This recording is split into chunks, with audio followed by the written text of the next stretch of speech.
A woman stands in front of a locked door. With a little surge of power, she breaks the lock. Meanwhile, the dormitory is engulfed in darkness as a result of the woman's magic. Yingxiong Sr. and dorm mate orders him to check the source of the blackout. After putting up a fight, Yingxiong submits to the injunction of his senior. Grumbling along the way, he soon finds himself at the entrance of the rooftop. Yingxiong hesitantly opens the door and is greeted by a woman emitting magical blue light from her body in midair. Staggered by Yingxiong's presence, the woman is momentarily distracted when suddenly a strike of lightning hits her, causing her to fall. After recovering from the lightning strike himself, Yingxiong rushes to the woman who is rendered unconscious. At first, he decides to simply ignore her, but the main character in him gets the best of him, causing him to save the damsel by performing CPR. Yingxiong smacks his lips with the woman's, and apparently his version of CPR is basically just French kissing. As the woman regains her consciousness, she slaps Yingxiong, who tries to reason with her, which earns him another slap. The next morning, Yingxiong is sitting outside when he sees a rich man calling after a woman, Muzi, in hopes to take her out. He notices that she's the same violent woman from his encounter. As she's mocking the man's choice, he notices a billboard is about to fall on top of a girl. He quickly lunges towards the girl in a desperate attempt. He extends his arm, causing him to emit a magical blue dragon that stops the billboard from crushing the girl. Yingxiong's sudden outburst of power causes him to faint on sight. When he wakes up, he finds himself tied to a bed with Muzi on top of him. As she's seductively removing her clothes, Yingxiong pleads her to stop. Muzi buttons up her shirt and reveals that she's a cultivator. She presents two choices in front of Yingxiong, to either die or join her and become immortal. Muzi brings Yingxiong to the top of a hotel and asks him to jump from the rooftop, as she believes that will help Yingxiong awaken his powers. Terrified by the unorthodox training style, Yingxiong asks her what will happen if he fails, to which she simply says that there will just be another death. With that, she pushes Yingxiong. As he's falling, he makes a desperate attempt to summon the power he used to save the girl, but fails miserably. Just when he gives up hope, Muzi embraces him, telling him that they'll die together. Looks like someone forgot to take their antipsychotic drugs. After they're about to collide with the ground, Yingxiong manages to summon magical wings. He takes Muzi in his arms and takes flight. Up in the air, as Yingxiong is admiring the view, Muzi opens her own set of wings and forcefully pushes Yingxiong to the ground. In an ominous tone, she tells him that if he flaunts or reveals his powers, other cultivators will kill him. A mysterious old man dressed in robes orders a woman, Ru Yue, to find the owner of power fluctuation. He menacingly adds that if he's weak, kill him. Later, Yingxiong is greeted by an angry Ridian who had been waiting for Muzi. After Muzi tells him that she's lethargic after her trip to the hotel with Yingxiong, giving Ridian the idea they've been up all night doing naughty things, he tries to hit Yingxiong, but Muzi quickly jumps in and pushes Ridian off, saying that only she gets to hit her man. Arriving at the location where Yingxiong first displayed his powers, Ru Yue devises a plan to capture him. Through her mobile, she leaks raunchy pictures of hers with the message that she's looking for the cultivator and wants to date him. The woman has quite literally set a booty trap to entrap a man. Unluckily, Ru Yue is bamboozled by simps and horny perverts. Meanwhile, in his dorm room, Yingxiong is trying out his new smartphone given by Muzi. His senior, who's been seeing him use the computer, starts to babble about meeting with a cute boy. In a hypnotic state, he leaves his room to meet the cute boy in the park. Yingxiong follows after him. As they reach the park, Ru Yue is already waiting for them. After getting grossed out by Yingxiong Sr., who tries to grab her, Ru Yue breaks the seduction spell and kicks him into the air. Yingxiong rescues his senior by summoning his wings, giving up his identity as a cultivator. As Yingxiong is running away from his senior, who thinks he's onto him, he's hit by Ru Yue's magical attack. She casts a love spell on Yingxiong, making him follow her to the rooftop. A spellbound Yingxiong proposes to Ru Yue. Revolted by his actions, Ru Yue removes the spell and starts attacking Yingxiong. As she's about to finish him off, Muzi comes to the scene. Through telepathy, Muzi asks Yingxiong to remember his first lesson taught by her about the stages of cultivation, which are further divided into early, middle, late, and peak stages. Unless he wields a weapon, he'll quickly be killed by cultivators on a higher level. After noticing that Muzi is using telepathy, Ru Yue charges at her with full speed. Despite knowing that she has no chance of winning against Ru Yue, who is in her late stage of Foundation establishment, Muzi barely faces her to buy Yingxiong enough time to escape. As Yingxiong makes his his escape as per Muzi's command, he realizes that Muzi can't possibly overpower Ryue, who's 10 times stronger than her. Meanwhile, Muzi's getting her ass kicked by Ryue, who urges her to discard Yingxiong as he ran out to her. But the girl remains adamant on her stance regarding Yingxiong. As Ryue is about to strike down Muzi with the intention of killing her, Muzi closes her eyes, and when she opens them, she sees Ryue's fire whip has pierced Yingxiong, creating a gaping hole in his body. In his last moments, he sees Muzi huddled around him, begging him not to die. When Yingxiong regains consciousness, he finds himself in another dimension. As he's looking around, he's greeted by Li Zhongji, who tells him that he's here by mistake. After noticing that Yingxiong is emitting the same spiritual energy as his, Zhongji comes to the conclusion that he's the cultivating partner of one of his offsprings. Yingxiong introduces himself as Muzi's husband. Since he's Muzi's ancestor, Zhongji gives him Huantian bands, which will help him during the battle. With that, he sends Yingxiong back to his world. Yingxiong rises from the ashes to save Muzi. Petrified by Yingxiong's increased spiritual energy, Ryue brings her fire whip out to play, but with one touch, Yingxiong shatters her weapon. Pushed into a corner, Ryue decides to die on her terms. As she jumps from the rooftop, Yingxiong embraces her in his arms and sheepishly tells her that if she's lost the fight, she can simply run away. Tears run down her face as Ryue pushes Yingxiong away from her and berates him by saying that he's just a rookie who has no idea about the cruel world of cultivating. Before Yingxiong can ask further questions, Muzi stops him and drags him away to the hotel. When they're alone, Muzi overpowers Yingxiong and ties him to the bed. After tying him to the bed, she gets on top of Yingxiong and explains that this is a co-cultivation method from the Li clan. She then places her lips on Yingxiong's lips. As they enter each other's subconscious, Yingxiong relives the traumatic past of Muzi. He sees Muzi's clan engulfed in a fire.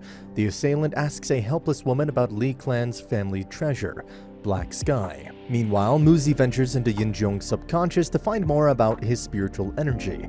Upon reaching the source of his power, she's bewildered to find out that his magic seems to be alive. After waking up from their ritual, Muzi tells him that the assailant had wiped out her entire clan because of Black Sky, which she now possesses. When Yingxiong enters his dorm, he finds Ryue waiting for him, dressed as a seductress. Upon seeing Yingxiong, she sweetly refers to him as darling and tells him that she has no place to go. Yingxiong offers Ryue his bed, which gives his gay roomie the chance to persuade Yingxiong into sleeping with him. Yingxiong scutters to sleep on the floor instead. The next day, a battle to win Yingxiong's affection commences between Ryue and Muzi. When Ryue is encircled by an army of simps, she declares Yingxiong her man. Ridian joins the scene and asks Muzi out on a date upon seeing her. After harshly rejecting Ridian, Muzi grabs onto Yingxiong's arm, which also makes Ryue latch herself onto Yingxiong's vacant side. Observing the scene, Ridian is green with envy as he once again loses Muzi to Yingxiong. The trio then take a trip to the cinema. Both girls try to charm Yingxiong in their own ways. As the two are about to lock lips with Yingxiong, he slips away, which results in a kiss between Ryue and Muzi. Honestly, the whole fiasco can easily be tackled if they all agree to a threesome. Next morning, Ridian deploys an army of gangsters to break Yingxiong's bones, and especially his baby-making bone. As the gangsters attack him, the girls quickly jump in to save their man. After kicking and punching the gangsters, Yingxiong hands a gift to Muzi. Upon seeing Yingxiong and Muzi interact with each other, Ryue gets dejected and leaves. After noticing how lonely Ryue is, Yingxiong reminisces about his past and how he has always been alone. Like every shonen hero, Yingxiong extends his hand to befriend his enemy. Ryue answers Yingxiong's kindness with hostility and coldly tells him that if he had not gotten stronger, she would have killed him. She also tells him that her reason to get closer to him was because she thought he could protect her. Yingxiong extends his hand once again and says that he'll protect her. Blushing at his politeness, Ryue asks him if it was Muzi's idea to provoke her. To clear off Muzi's name, Yingxiong tells Ryue that, like her, Muzi feels alone too. After witnessing compassion from the person she was ordered to kill, Ryue gets emotional, which makes her flee the scene. Meanwhile, Ryue's evil master preys on two students after catching them together in an empty classroom. Later, Ryue heads out to her master's lair to inform him about her unsuccessful attempt on Yingxiong's life. The old man informs Ryue that after absorbing blood from his recent kills, he'll reach a higher level of cultivation, and in 10 days' time, he'll be strong enough to kill Muzi and Yingxiong. He orders Ryue to keep a watch on Yingxiong until then. After returning from her master's lair, Ryue meets up with Yingxiong and Muzi. She spills the beans about her master's evil plan. Yingxiong reassures her that he will protect her. As a child, Ryue was an outcast. Her only friend was a snake spirit residing in the caves. One fateful day, a fortune teller visits her village. After crossing paths with him, he telepathically warns Ryue to stay away from the snake spirit, but she pays no heed to his words. Upon reaching the caves, she finds the place empty. Rushing to her village, she comes across her dead parents and houses overtaken by flames. Ryue stumbles upon the same fortune teller who is heavily injured. In his final moments, he beseeches her to find the snake spirit. With retribution in mind, little Ryue reaches the cave where she meets her future master, who gives her a weapon, Leaf Fire, to kill the snake spirit. Following the blood trail, Ryue ventures into the forest where she finds her old friend battered down. As the snake spirit inches closer to Ryue, she raises her weapon, inserting it into the snake's abdomen. With quivering hands, the snake spirit puts ointment on Ryue's wounds and calls her a friend. After crying over her friend's death, Ryue seeks out the old man to save her from the pain. From then on, Ryue became his apprentice. After finishing up her backstory, Ryue informs Yingxiong that her master has adopted a new technique to level up, which involves the consumption of blood. If he manages to kill 2 cultivators, then he'll level up to the last stage of cultivation. With a common foe posing a threat to their lives, Ryue, Yingxiong, and Muzi join hands together. Ryue passes on the urgency of obliterating her master before he finishes the ritual of blood fiend art, or else he'll become invincible to the point where he can forcefully take Muzi and Yingxiong's spiritual energy, enabling him to transgress to the last stage of cultivation. Ryue lends her insight on her master by disclosing a fatal flaw in the blood fiend art technique. Later in a hotel room, Muzi comes out wearing a towel, which fills Yingxiong with dirty thoughts. Excitedly, he asks Muzi if they're going to co-cultivate together. Muzi answers him by hitting him hard in the head. After crushing his dreams of getting some, Muzi shows Yingxiong a way to channel his inner power. Through a blood contract, Yingxiong can utilize his power by making a spirit weapon. With that, she draws blood from Yingxiong's hand by slashing him. Muzi orders the weapon spirit to come out. Suddenly, a beautiful woman greets Yingxiong by calling him master. The weapon spirit informs Yingxiong that if he wishes to unleash her full power, they'll need to level up. With that, she disappears. The next day, Ridian hires 2 cultivators to kill Yingxiong. As the cultivators charge at Yingxiong, Muzi and Ryue appear to his rescue, but unfortunately, they're overpowered. As the cultivators force them to give up their weapons, Yingxiong summons the weapon spirit, who saves the day. As the weapon spirit kicks the bad guys' butts, Ryue studies the weapon spirit containing conscience. Recalling her battle with Yingxiong, she points out that he wielded a powerful weapon back then as well. Subconsciously remembering his encounter with Zhongji, who helped him during his fight with Ryue, Zhongji had warned him not to disclose anything about the meeting between them, or else he'll suffer his wrath. Bearing his words in mind, Yingxiong exclaims that this must be a favor from God. When Ryue asks for a name, the weapon spirit reveals that she hasn't got one. The girl suggests names to her, earning unpleasant remarks from the weapon spirit. Taking account of her identity as a weapon spirit, Yingxiong suggests the name Ling-Er. As Yingxiong's her master, the weapon spirit wholeheartedly accepts the name. After settling upon a name, the girls retire to prepare for the battle. Before going, Muzi advises Yingxiong to work on his cultivation level. Left alone with Ling-Er, Yingxiong exclaims that he doesn't want women to save him. Guess someone's not a feminist. Ling-Er spawns a portal, beckoning Yingxing to follow her. Upon entering a new world, Ling-Er decides that she can give her spiritual energy to Yingxiong, but receiving such powerful spirit energy would be painful. After receiving a green signal from Yingxiong, Ling-Er begins the process of transferring her spiritual energy into Yingxiong. Remembering the painful past of both Ryue and Muzi, Yingxiong violently bears the pain. As the process of transferring spiritual energy comes to an end, Yingxiong and Ling-Er are attacked by a tree spirit. Yingxiong gets a call from Muzi, calling him urgently. Returning to their world, Yingxiong and Ling-Er meet up with Muzi, who takes them all to an adult shop. Before Yingxiong can get any ideas, Muzi explains that it's a shop for cultivators. Upon entering the shop, the trio is greeted with sensual music. A male salesman greets them joyfully. All of a sudden, Muzi uses her magic to burn the computer. Muzi demands to see the supervisor. She throws a VIP card on the table, shocking the salespeople. Since only the person with a VIP card is allowed to meet the supervisor, Muzi hands Yingxiong spirit stones, used as money in the cultivation world, to enjoy his time. The salesgirl, in a bunny costume, pounces on the chance to rip off Yingxiong. Sweetly greeting Yingxiong and Ling-Er, she shows them the world of gambling. Meanwhile, Muzi meets with the supervisor, demanding to buy their most prized possession. On the other hand, the salesgirl believes that she's made a profit after fooling Yingxiong into getting a rusted dagger. After Muzi gets what she came for, the trio exit the shop. Later, the salesgirl excitedly reveals to her boss about her encounter. Upon hearing her, the old man faints, after saying that that dagger was actually priceless. In the old man's lair, Ruyue approaches her master, informing him that she's failed at her mission. The old man asks her whether it was because of her inferior spiritual energy or if she had been colluding with Yingxiong and Muzi. Surprised by her master's words, she tries to evade his accusations. The old man reveals that he's been spying on her by taking up the pretense of a janitor. With that, he attacks Ruyue. After dodging the attack, Ruyue drops her act and runs from her former master.